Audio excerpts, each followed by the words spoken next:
Welcome back to LARP 101! Now, not all of us have friends who want to go to LARP with us, and that can be really off-putting when you're getting started. I first discovered LARP when I was 17, but because none of my friends wanted to go with me, I didn't actually start until I was 22. I wish I'd known back then that I didn't actually need friends to come with me, that I could have just gone on my own if I'd thought the whole thing through. But once again, I'm here to make sure that you don't make the same mistakes that I did when I first started LARPing. Here are my tips on what to do if you're deciding you're going to go LARPing by yourself. Make sure to plan ahead. You've got no safety net if you're going by yourself, and there's nobody there to remember the things that you have may forgotten. So it's important to plan things very carefully. The more you plan your out of character experience for LARP ahead of time, the lot more enjoyable your in-character experience will be. Make a list of all the things you need to know before you go. How are you going to be getting to the LARP? How much is it going to cost to get there? How long is it going to take you to get there? What's your plan if your initial mode of transport fails you? Buses break down, trains get cancelled. So it's really important to have a backup option so at the very least you're able to get home when everything goes wrong. Remember, it's always more important to be able to get home than it is to be able to get to an event. It's no good if you get to an event, have a wonderful time, and then you find yourself stuck there because you have no method of getting home. Funds and methods of getting home should always be your top priority. There's no good to you if you spend all of your money on weapons and other cool stuff only to find you've now not got enough money for the train.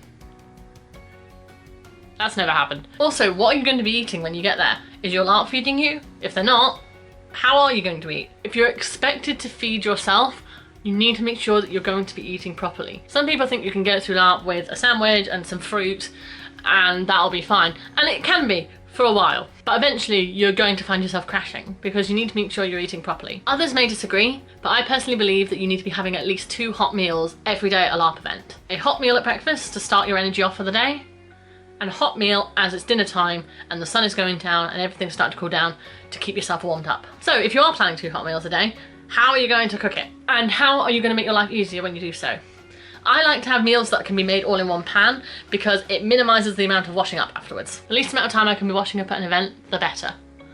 I also like meals that you can plan ahead of time and that all you have to do when you get them to the event is just heat it up again, because again, saves time and makes everything a lot easier. If you haven't seen it already, I do have a Pinterest board full of lots of really cool thematic recipes that should be theoretically easy to do at a LARP event. So if you haven't seen those, the link is in the description box below. I update it very regularly because looking at recipes for LARP is something I do when I'm bored. Remember to pack effectively. If you're going to a LARP by yourself, you're carrying everything. So unless you're the great hero Heracles, you're going to need to make sure that whatever you're carrying is not going to completely pin you to the floor. It is so tempting to start with all your costumes and all your weapons, but you need to make sure you're going to survive the weekend first. I always recommend you start packing at least a week before you go, because that way you've got a few days to remember all the things that you forgot the first time you packed. Being in a rush can cause 2 problems. It can cause you to underpack and then you find you've left things at home that you desperately need, or you can overpack and find yourself lugging things around that you don't need at all and frankly could have been left at home if you just had a few minutes to think about it. Gather all the things you need before you start packing them into your bag, and that way you can put them in all Tetris style to maximise the amount of space. Start with your sleeping arrangements. Are you going to be staying in a tent? Do you need a sleeping bag? If so, make sure you've got those first. They will likely be 2 of your biggest, bulkiest items. Make sure that you have insulation between your sleeping bag and the floor of the tent. Cold ground will suck your body heat straight out of you, so make sure you have a mat or a cat bed to keep you separated from the floor. Next, food and water. Is your LARP providing it for you, or are you going to be carrying it around with yourself? Double check you have all meals ready to pack, and that includes plates, cutlery, cups, everything that you're going to need. And don't forget something to wash everything up too. Believe it or not, these things just aren't generally provided for you. And make sure you have something to drink from too. A cup, a bottle, water, wine skin, tankard, whatever. The important thing is to stay hydrated. Personally, it doesn't even matter to me whether it looks a bit out of character. I would rather you stay hydrated than you ruin my immersion. Because let's face it, having to call an ambulance because you got too dehydrated and have to go to hospital will definitely ruin my immersion. Little bottle, ambulance. Little bottle, ambulance. Bottle. Maximise the use of space in your bag by storing things effectively.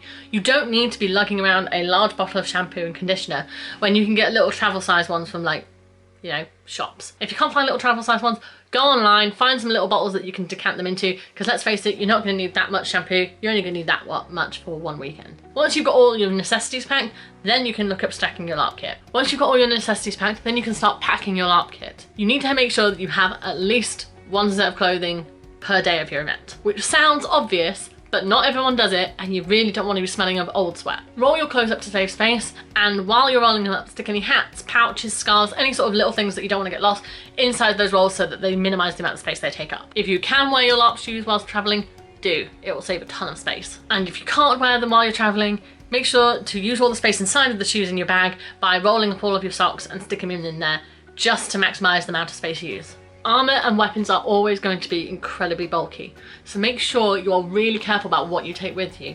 Make sure that you're going to only take things that you are actually going to use rather than something that you might use if, you know, the circumstances are right.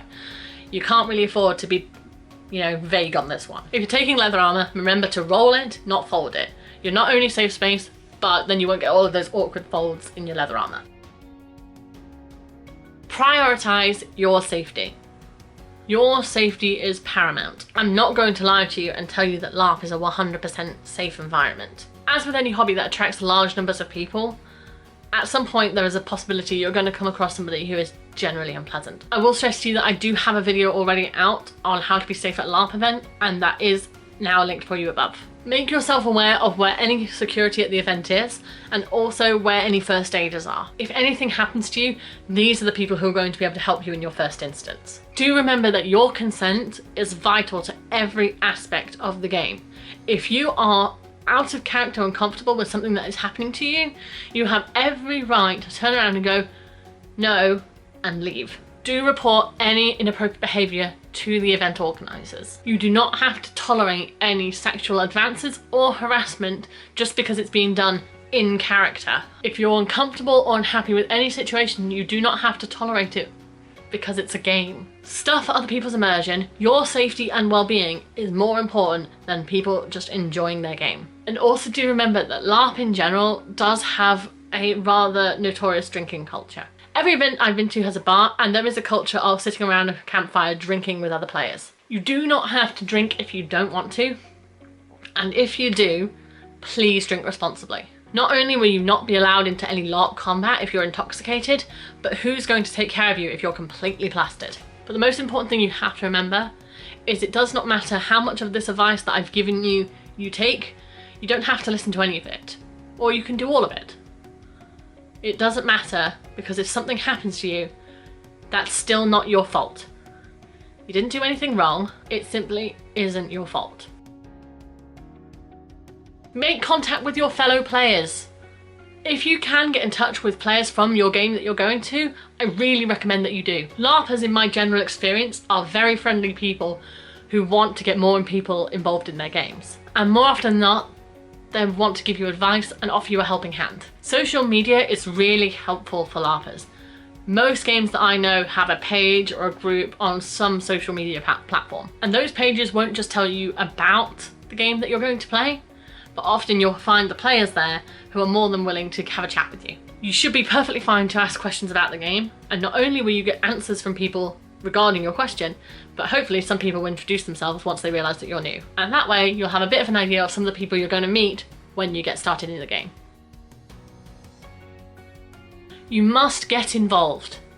Once you're at the game, make sure you throw yourself in. I know that can be quite nerve-wracking when you first start, but the only way you're going to have a really good experience is if you really play. Sitting in the corner a la Aragon from the Prancing Pony may look really cool, but it's really impractical. You have to remember that every player at LARP is a main character in their story. So if you want to stand in the corner being the mysterious stranger, believe me, people will leave you there. They have their own stories to play and they will be getting on with it, and it's important you do the same. If you're still a bit nervous, take a little bit of time just to watch other people play and see how they do it. But eventually you're just going to need to take a deep breath and get in there. Throw yourself in, and you should at the end of the game find yourself walking away having had a really good time, and hey, maybe a few new friends as well.